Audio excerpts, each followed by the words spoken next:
Welcome to a new edition of the Final Vinyl. My name is Dave McCoubry, and as always, my name is Dave McCoubry. I've got a man here who's been with me the whole time. He's my co-host in a way. His name is Barry Lordax, and he's from Rolling Stone magazine. Thanks for having me. To the stars. Thanks so much for having me on the show. I think we had a great year this year. A lot of fun stuff happened this year. A lot of fun stuff. My dad jumped off the roof of his house and killed himself, broke his neck in such a way where the paramedics wondered if it was even possible, like he was a Lego man.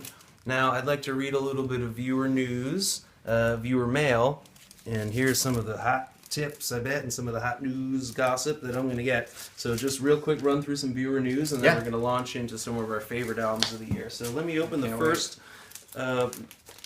envelope, and I believe this one's from Kimberly B. And big fan she is.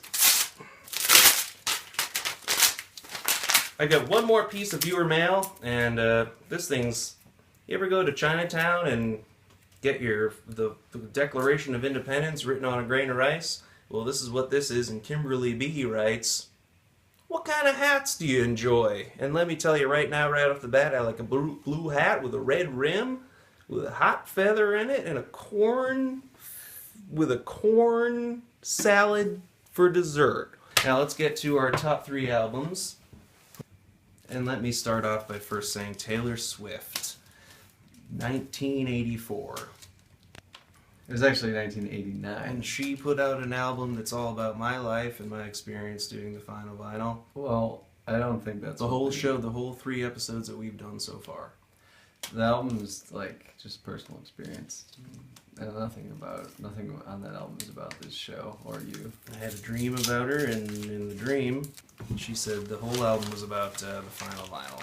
In the dream, she said that to you? 1,989 songs. She spoke me directly into a dream. I followed her into a sea cave, an underwater cave, and she said, "It's me, Taylor Swift. I'm a goddess of the night. I'm a mermaid. Follow me in. It's going to be a 250,000 hour album, and they're all going to be about my experience dating you in New York." You realize this is a dream, not real life.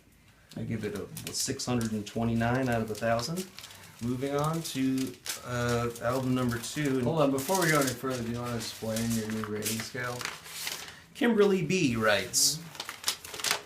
Another one from Kimberly, huh? Kimberly B has written so many letters. She's a big fan. Kimberly B says, "Hi, my name is Kimberly B, and that's spelled CAMILBRYEBEE.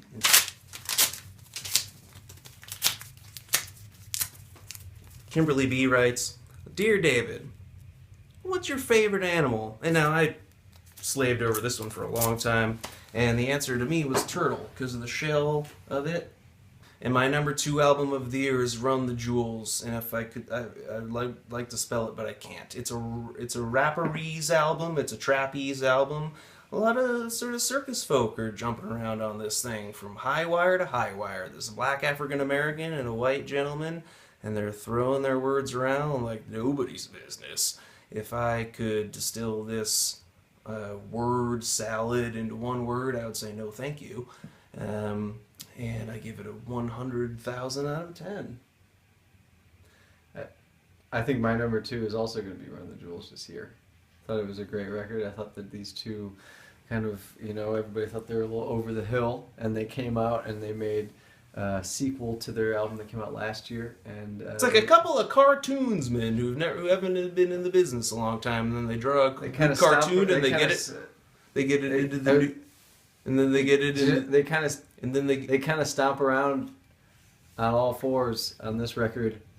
They finally got their cartoon into the New York Post. And it was a good cartoon. It was a good... Everybody kind of... I mean, it's not the number 1 cartoon of the year, but I liked the cartoon. Number 1 for me, and I'm still really sad about my dad dying, is U2, Songs of Innocence. The thing is a piece of work. This time around, Bono is really challenging himself, and I think that he's it's kind of challenging the Edge and their songwriting abilities. I've ranked their penis sizes, and let me tell you what it is. Bono, 9-inch. The Edge, 9-inch. Larry Mullen Jr., 9-inch, and Adam Clayton, 1-inch. Still adds up to about 40 inches. Or sorry, between 30 and 40 inches for all four of them. And that's why it's the Pythagorean number. I give it a 1,000 out of 1,000. Thank you for the year in review, Barry. I'd like to pay for my ticket back to New York. And I'd like to pay your pack ticket to Singapore to get your butthole smoked by butter. Merry Christmas from everybody at the final vinyl.